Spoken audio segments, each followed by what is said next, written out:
So very excited to be here with you guys today to talk to you guys about one of the topics that I find very exciting in the people analytics space, and that is optimizing the talent acquisition process through the implementation of pre-hire assessments. So how many of you guys use pre-hire assessments in your organizations that you're working for? Okay, so some of you. So this is something that we have recently moved into the area of supporting within our people analytics function at Nestle Waters. I'll specifically be talking about work that we've been doing in our North America region. First, I think it's important that we stop and ask ourselves why the focus on optimization of the talent acquisition process in the first place, right? We can dedicate our time and resources to a lot of different parts of that employee life cycle, if you will. And one of the main reasons that we look at optimizing the talent acquisition process is that inherently, all organizations, regardless of their size or scope, the success of those organizations is largely tied to the caliber of its workforce, which is closely tied to the caliber of that workforce's pre-hire selection process, if you will, okay? So the hiring process can have very intense downstream effects on the onboarding and training that someone needs, on their performance, on their productivity, on ultimately the bottom line of the organization. So the hiring process itself and the importance of that should not be understated, right? So when organizations make good hires, they tend to have better productivity, better business results, higher retention. And the opposite is true for those poor hiring decisions as well. So, unfortunately, making those good hiring decisions can be difficult. And one of the ways that organizations can help to make better hiring decisions is through the use of pre-hire assessments. So pre-hire assessments are used to basically identify the knowledge, skills, and abilities that are required to be successful in the job, right? So they're essentially, from an assessment standpoint, a pre-hire assessment is some sort of standardized collection of problems or exercises or questions that get at these things. So there are a number of different reasons why an organization may decide to implement pre-hire assessments. And so there are situational barriers that are situational factors that are going to make those more or less appropriate, if you will. So the first is having a high volume of applicants. So if you have a job where there are a lot of job incumbents, where your turnover is high, where you have a very large applicant pool, this is going to be where pre-hire assessments are going to help you out more so in narrowing down that applicant pool. The second would be high consequence of error. So when you make a poor hire, there is a high consequence to that, or a significant consequence to that. So let's say, for example, we select a firefighter who physically cannot carry the weight of a body out of a burning building. We have a serious problem, right? So if you think about other situations like that, truck drivers, for example, one of our largest workforce segments in the United States for Nestle Waters is our truck driver population. We have about 3,000 truck drivers delivering water to people's homes and businesses. And there is a high consequence of error there as well, given the safety involved in driving those trucks. Another situation would be when the knowledge, skills, and abilities are hard to develop or change over time, like through training, development, etc. So personality is definitely the one that comes to my mind for this area. So personality has been shown to be very stable over time. And there are a lot of jobs where emotional stability, for one, would be a job requirement. So if I'm in a customer service role and I'm having to deal with people yelling at me over and over again, it's really important that I'm an emotionally stable individual. And as much as I would like to train myself to upskill in that area, personality has been shown to be relatively stable over time. So that would be another area. And then when you have those hard to obtain KSAs that, there's not really any other better way of getting at what the actual KSAs are, so physical ability would be one of them, right? It's I can tell you, yes, I'm strong, but showing you my ability to lift up these bottles of water repeatedly is going to be a better indicator of my actual ability to do so.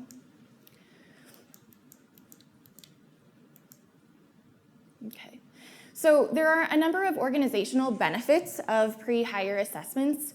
So organizations can save time and money in the selection process. So if you think back to the previous slide where we talked about having a large applicant pool, the quicker that we can narrow down and weed out the people that are not a good fit for the job means that we spend less time with those people. So one of the most costly things that an organization does is interview people, right? But we have the need to interview people before we put them into roles, which is fine, as long as the people that we're spending our time interviewing are actually capable of doing well in those future roles. We can also gain objective insight on candidates' knowledge, skills, and abilities. So there's a lot of bias that naturally comes into the selection process. We tend to make very quick decisions about someone's ability and perceived success very quickly, so in a matter of split seconds. As soon as you meet someone actually and shake their hand, you've made an assessment on them based on the strength of their handshake. So if you think about it in an interview setting, right, there's a lot of bias coming into that, which is why pre-hire assessments can be used to minimize the bias in the selection process. Given the robust process that one has to undergo to develop and validate and implement pre-hire assessments within the United States, there is an enhanced legal defensibility then of your hiring practices. And a lot of times people don't give consideration to the fact that, even if we don't have a pre-hire assessment in place, that interview is by definition a pre-hire assessment. So technically, organizations should be going through and validating that, the questions that we're asking, the way in which answers are rated is standardized across individuals. And then lastly, organizations can increase their productivity, their performance, and ultimately, their bottom line by selecting people that are a good fit for the job. And as candidates, we all want to be in jobs that we're a good fit for. When we're in a job that we're a good fit for, we tend to perform better. We tend to have greater job satisfaction that carries over into our lives outside of work too. So the process of developing and implementing pre-hire assessments involves 4 basic stages, which I'm going to talk you guys through. So the first is conducting a robust job analysis. The second is development. The third is validation. And the fourth is implementation. And so I'm going to go through these with you guys generally so that it's something that you guys can understand, but then also give you examples of the work that we've done in North America. So over the last 6 months, we have brought in-house our pre-hire assessments for the totality of our front line in technical and production, as well as developed a job knowledge test and a hands-on assessment for our maintenance mechanics. So those are a few examples that I'll be referring to throughout. And important to note is that because there is a governing body around this work in the United States, all of this work was completed by industrial organizational psychologists like myself. So I don't know what's going on with my builds, you guys, which is really sad because I spend a lot of time on these builds. But we're gonna roll with it. So for job analysis, this is about collecting information about the job. So on the left-hand side, you guys can see here, it's a lot of document review. So gathering things like job descriptions, job success profiles, training manuals. The caveat I would say here is that you need to make sure that all of those things are up to date and accurate, right? So if you're collecting that information and they're outdated, et cetera, it's not gonna provide you with a very meaningful job analysis. Then over here on the right, we moved to actually talking to and observing people. So we can have focus groups with job experts to truly understand what is it that they do on a day-to-day basis, and what are the knowledge, skills, and abilities that are really critical to doing those things. The other important piece is to conduct job observations. And you might be wondering, okay, seriously, after all of this, we then have to go watch people to do their jobs too. But interestingly, people, when they do something every day, they can oftentimes forget about very important and inherently critical aspects of their jobs. And so what we do there is pick up on those things that they may have missed. Okay, so the next step would be to develop your job analysis questionnaires, and there are 2 of these that you will be developing. So the first is your task survey. So this includes a complete list of all the tasks that are required in the job. This survey would be completed by your job incumbents, so people that are in that job today, and they would be rating the importance and the frequency that they actually perform these different tasks. Your next survey would be your KSA survey, or your knowledge, skills, and abilities survey. And this would be rated by the managers of those job incumbents. And they would be rating the importance of those knowledge, skills, and abilities in terms of being able to perform the job well as whether or not this is something that is truly required upon entry. And this is a really important, thing to talk about here, because we should really only be assessing people in the pre-hire assessment space on things that are required on day 1, right? So if this is something that we, are planning on training people on, it should not be something that we're assessing them on from an assessment standpoint. So once you have your drafts of these 2 surveys, and I will say ONET, if you guys have used the organizational network before, has a lot of good material that you can reference also after looking through all the job descriptions and everything for task statements and KSAs for various roles as well. So it's a good reference. So what you'll want to do after you have your drafts of these is to conduct focus groups with job experts, so both incumbents and line managers again, to gather their feedback around the list of tasks that you have for the task survey and then the knowledge, skills, and abilities that you have for the KSA survey. So through this process, so then we go and we actually administer those surveys and we get that feedback back. And in this step, we are essentially identifying the critical knowledge, skills, and abilities that are required to perform the job well. So if it is critical to success on the job and required upon entry, those then become the critical competencies upon which our test will be developed. So as an example, we might find, attention to detail, following rules and procedures, problem solving, safety orientation, and customer service orientation to be some of the important knowledge, skills, and abilities, if you will. So our next step would be to actually develop the test. And the type of test that you choose is going to be based on the knowledge, skills, and abilities that you are trying to measure. So there are a number of different options that we have. As I said before, interviews actually are a test. So we tend not to think of them like that because they tend to lack structure. But when structured well, these can be a very good assessment tool. We tend to get at things in interviews like ability, communication, leadership, ability to work in teams, all of that. General mental ability tests, so these look at problem solving, learning agility, reading comprehension, etc. And general mental ability or cognitive ability has been shown to be very predictive of job performance kind of across all jobs with an increase in more complex jobs. So personality tests, as I said before, personality is relatively stable. We tend to measure things like extroversion, conscientiousness, emotional stability. These would be particularly relevant for customer-facing jobs or jobs where you have high levels of teamwork or interaction with other human beings.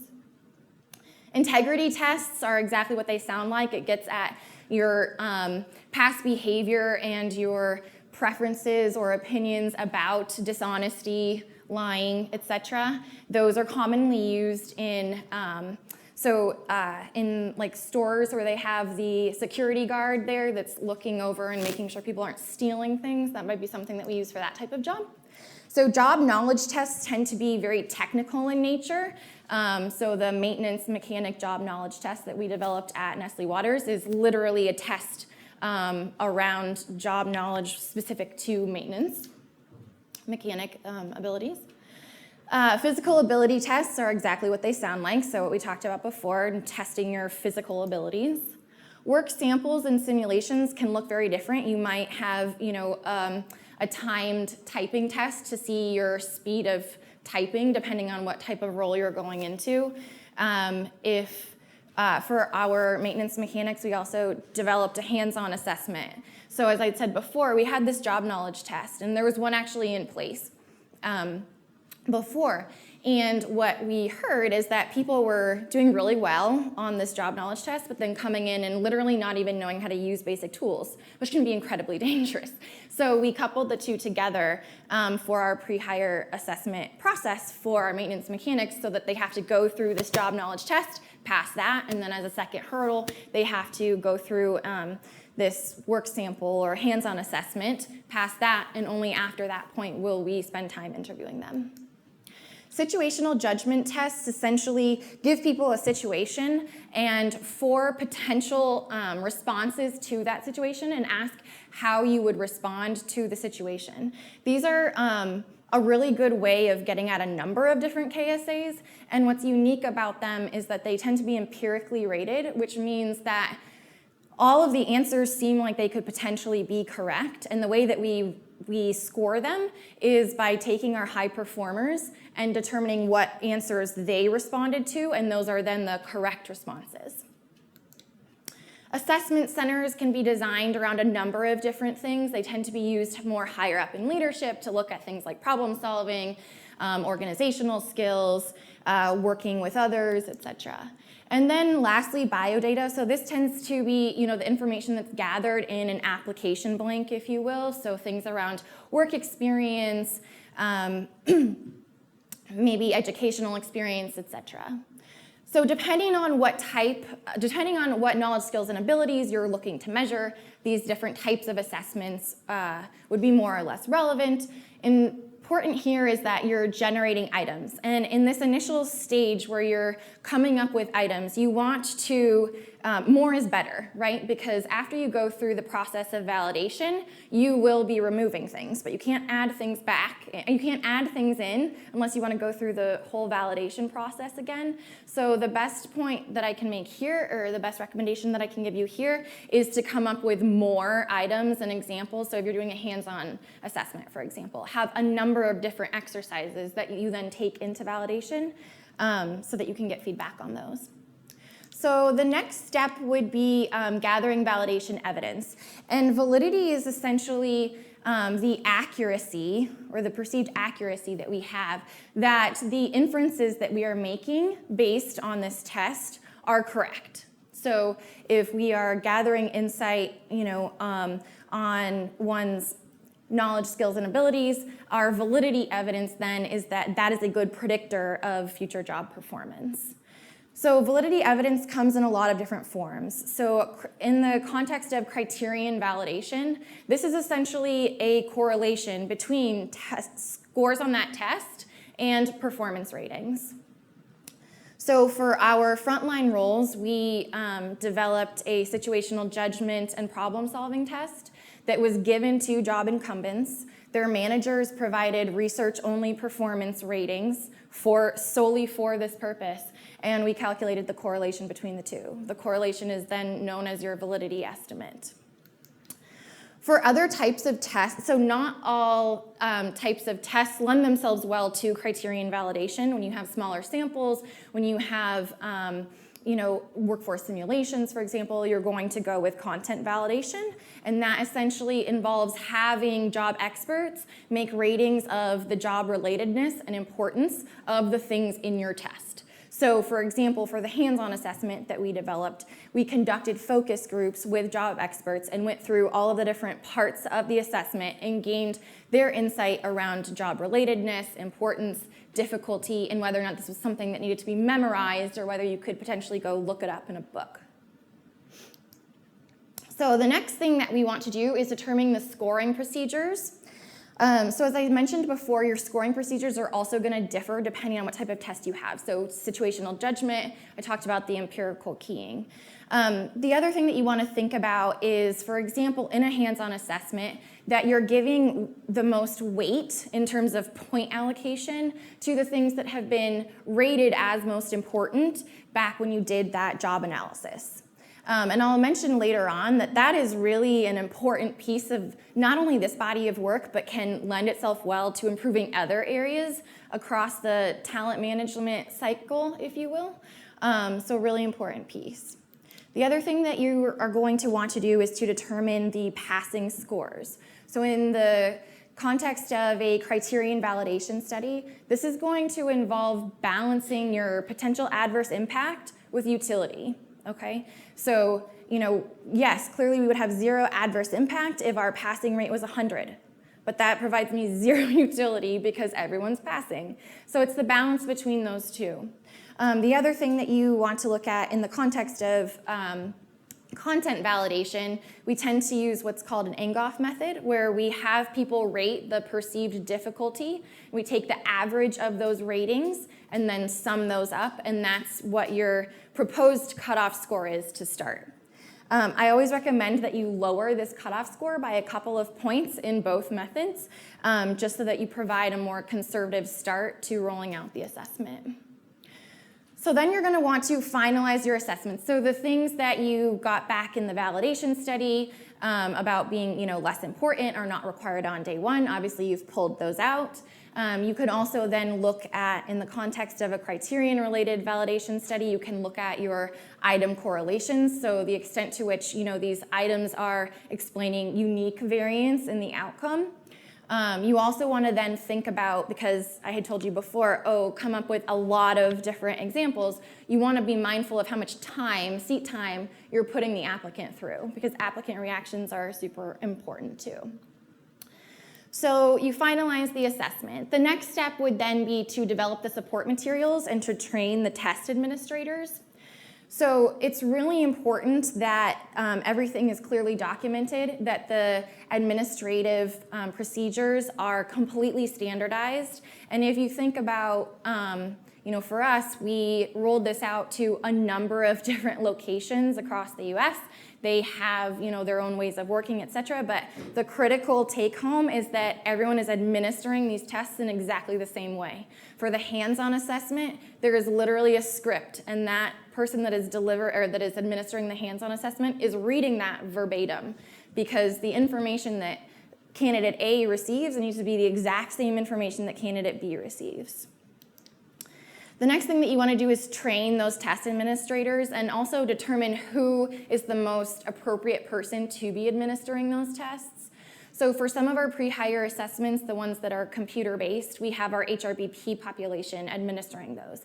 And the important things to really drive home there are around test security, so ensuring that it's a completely proctored environment. It's very easy for someone to pull out their cell phone and quickly take pictures of one of our tests.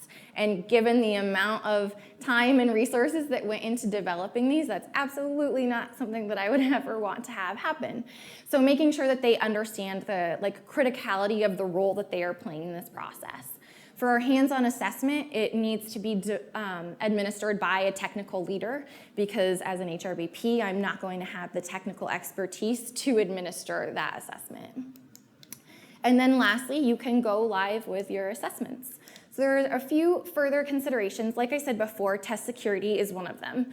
So it's something where you need to be incredibly careful that copies of things are not left out, that no one has access to their phones or are pulling their phones out while the test is being administered, etc.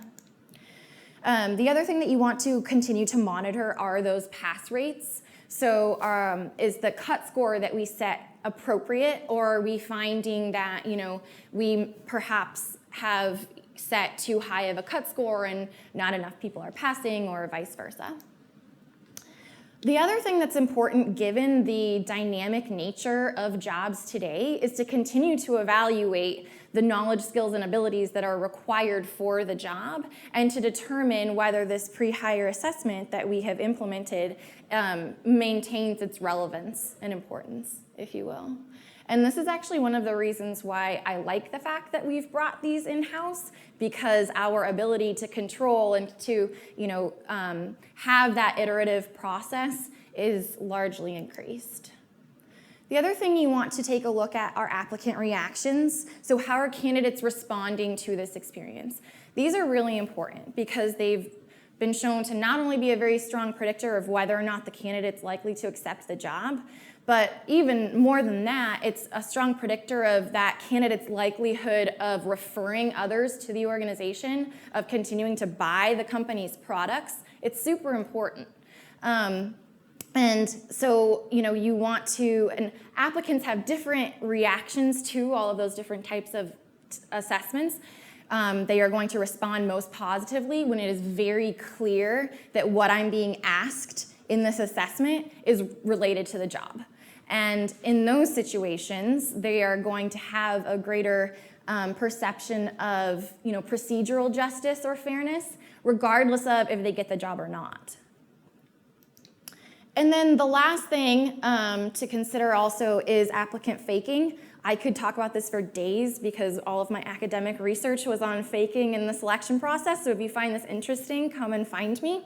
But it is something that you want to consider depending on the types of tests that you implement. So research has shown that applicants are both able and willing to fake their responses on certain tests. Personality tests, integrity tests, ironically, would be another one. And if you guys think of your own experiences, maybe earlier on in your careers when you were working in, like food service or customer service or retail, for example, very commonly personality tests are used, and it's very easy for me to determine, okay, what are the desirable responses here? And so what you want to think about is, and my research was actually on different types of warnings that are used to deter applicants from faking and how they respond to those, both in terms of their actual faking behavior, but their reactions to the organization as well. So going back to what I had mentioned earlier on the importance of that job analysis piece, so the information that you have gained from that can actually be used to positively improve a number of different things. So improving the job descriptions.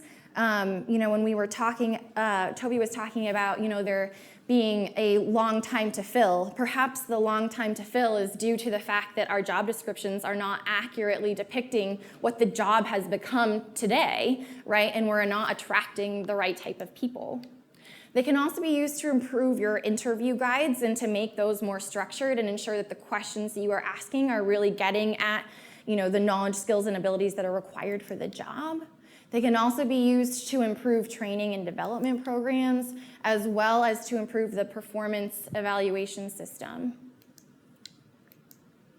So pre-hire selection assessments outside of the US, I would say, are significantly less common. After the events of 9/11, pre-hire assessments and background checks, et cetera, became kind of even more common in the United States. For obvious reasons. But I think it's interesting because the United States is where we have employment at will, and it's relatively easy to fire people, right? But ironically, we spend more time trying to figure out, if we're gonna make the right hiring decision. And there are a lot of people that are arguing that, countries outside of the United States where we don't have employment at will and where it is very difficult to correct, non-ideal hiring decisions, that this may even become more important and that there's more of a use case for it. So that is all I had for you guys. Questions, comments? Well, first off, Vanessa, that was Thanks. Isabel, go ahead. First of all, I just want to say that was fascinating. I knew nothing about it. I'm amazed that you're doing all that in-house. So, 2 questions. Thank you. Did you hear that? That was amazing. Thanks. Great. Very, very insightful. 2 questions, if I may, really quickly. How many people are doing this in the team? And the second question is, are there organisations that are doing it externally? Because I cannot imagine building it in-house. We do some pre-assessment testing, but very limited, and it's something I'm kind of curious to do more of. Yeah, so I would say that in the US, for the most part, organizations outsource this, right? We work with third parties that either develop these for us or have off-the-shelf solutions. And our reason for bringing this in-house was a couple of things. One, the third parties that we were working with didn't pass our cloud compliance, so their the platforms that they were running these tests on, we literally couldn't use. And so we were in a situation where we actually had to bring them in-house. And the reason that I feel more confident in doing so is that some of these assessments that we had been using had not ever been validated. And that is incredibly risky in the US, particularly for a large company that is a government contractor and under heavy watch, if you will. So that was one of the things that I felt a lot more confident and comfortable with, was bringing them in-house for that purpose. And then in terms of how many people, so when I figured out that this was going to be an area that we were going to go down, I specifically selected another industrial organizational psychologist onto the team, but one who had worked in the external consulting space in pre-hire selection and assessment. And those are the individuals that have the experience developing test content and are just very capable of doing that type of work.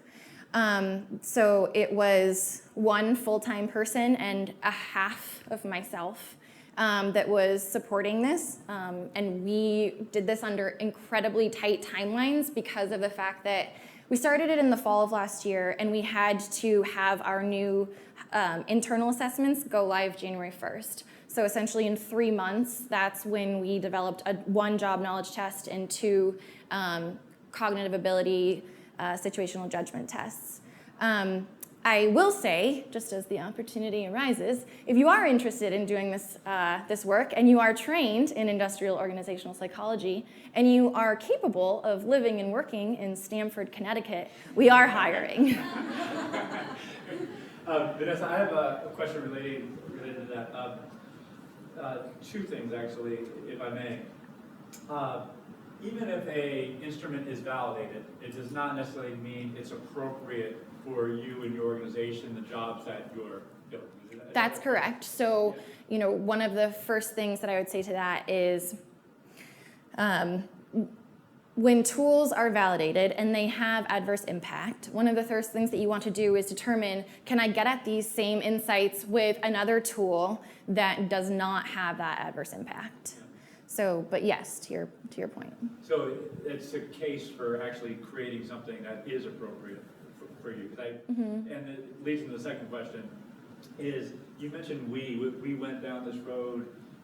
Where did the need and the decision come from to make this happen? You said it was on a tight timeline, so I imagine there's some, hey, we need to get this done. Well, I'll tell you. So I first started feeling like this was an avenue that we needed to go down because our turnover rates are incredibly high. In fact, I was at this conference last year talking about engagement check-ins so that we could retain our employees. And while that's all fine and good, what I finally started to think about was, okay, we need to get smarter about how we're hiring people from the beginning so that we don't have those retention issues. And a lot of times, retention problems are a result of poor hiring decisions. Like I said, an organization wants people that are a good fit with it, but I as a person also want to be a good fit for not just the organization, but the job that I'm in. And that goes to what Toby was talking about earlier. If we get too exactly. we don't see the whole right. And so it was originally me thinking, okay, our turnover is so bad, I've got to come at this from like a number of different directions.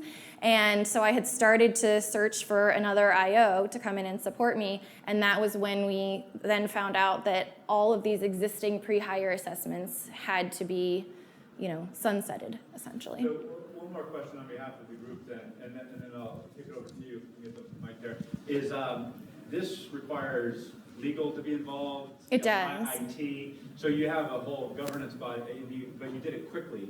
Is that a group that convenes regularly, and you brought this up, or did you convene such a group? Convened. You just convened it to solve this problem? Mm-hmm. Thank you. Yes. Hey, great presentation. I learned a lot today, so thank you for that. My question is, how much time does it take for you to build this? It really depends on the type of assessment. So the hands-on assessment that I referred to has been the longest to get off of the ground because there is the whole assembly piece. There are different parts and pieces that have to be assembled, and we have to then have a guide that tells people how to assemble. We have to have a list of parts. It's a lot more in depth. than perhaps the situational. So if you, for example, wanted to develop something quickly, you could quickly do something in the areas of personality, situational judgment, test items, even structured interviews. Things that are going to take more time are things like assessment centers, hands-on assessments, etc. The other thing is that it also really depends on the support that you have from the business. So as you saw in here, a lot of this wasn't really based up to me. It's like, how quickly can I get people into a focus group? How quickly can I get all of our job incumbents to take the test and their managers to, give us those performance ratings? So we were in a situation where they knew that they had an assessment that had to be sunsetted, right? So there was motivation on their part to kind of, move this journey along as quickly as possible. So that worked in our favor for those existing assessments. For new assessments, it's going to be harder to, rally the troops because, we haven't had it in the past, so why do we need it now anyways? Okay. And in your what I want to celebrate here too is, like we talked about at the outset, this is creating new data that is appropriate to answer the question or solve the problem that you're trying to solve. One more question, and then we'll kick it over to this gentleman over here. Yeah, sorry. Yeah. I just had a follow-up question on Sure. that. So how frequently are you updating these things? Because we're struggling just updating job descriptions at the moment. I know, and what's very alarming is that we literally just rolled out the frontline pre-hire assessments January 1st, and already they've come to me with, we have some changes to the job. Okay, so I think it's going to be a very iterative process, which just speaks to the importance of having people in-house in your analytics function that can continue to support it. Hi, it's Cristiano here. From a data and technology perspective, how did you integrate all this within your HRIS or any other system? How can you manage to take out the best of all this new data? Yeah, so we are actually using Qualtrics as our testing platform, which has been very nice because our HRBPs are already familiar with the dashboard side of that because that's what we use for our employee surveys as well. So the way that works for our frontline production and warehouse is that they come in, sit down at a computer, and are administered the test that way, and immediately those HRBPs can then log into their dashboard and look to see at what that person's score is and whether or not they passed. For the job knowledge test for the maintenance mechanics, we also have the different areas of the test, so things like schematics, pneumatics, basic tools and hardware, etc. We have all those different ability areas. And they get scores on each of those, which can then be used for developmental purposes once they are brought in-house so that we know, okay, yes, this person passed, but they need to be developing in XYZ area. So in terms of integration with other systems, I would say it isn't. It's within the Qualtrics system. But there is the potential for us to start looking at that data in connection with business data, given that it's identified. So we'll do two final questions, and then we'll break for lunch. Hi, thank you very much for that. That was so interesting. So my academic background is in organisational psychology, and I've been kind of looking around the civil service. I work for the Department for International Trade, and we do have a number of occupational psychologists who work within the government recruitment service, and so they do a lot of the kind of recruitment testing, the kind of work that you're involved in. However, I've found that occupational psychologists don't tend to kind of overlap with the people analytics community. So I just wondered, in your experience, do you have quite a close relationship with others working with data in the kind of people space, or does it feel quite segregated? What's your experience in that area? Yeah, I would say that there's definitely a segregation between people analytics and other analytics functions within the business, as well as even people analytics and talent acquisition. I mean, when we first started doing this work, I very much felt, and I still do a little bit, like, why does this not live in talent acquisition? And the answer that is given to me is because the expertise are on your team. So I think, there's the balance of that. And in organizations in the US, there do tend to be some IO psychologists within the talent acquisition space. And so that body of work can sometimes live there. But yes, the segregation's an issue. Final question. Thank you, that was really Yeah. interesting. I like the fact that everything that you're doing is bespoke to Nestle Waters, and therefore it's very much demand-driven. If I tie that into Toby's presentation, I'm really interested to see what plans there are to iterate this so that it matches what supply data tells you. Mm-hmm. Yeah. No, that's a very good question. The work that we have done on this has really been kind of focused on the technical and production space. That is where we have a very large number of roles with high turnover, like I said, high volume. The other area that we plan on moving into with respect to pre-hire assessments is for our truck drivers. So I mentioned that population earlier on. And then also within our customer service and potentially even sales groups. I think there's a lot of room for optimization for those workforce segments as well. Well, Vanessa, again, outstanding. Thank you. Thank you guys so much.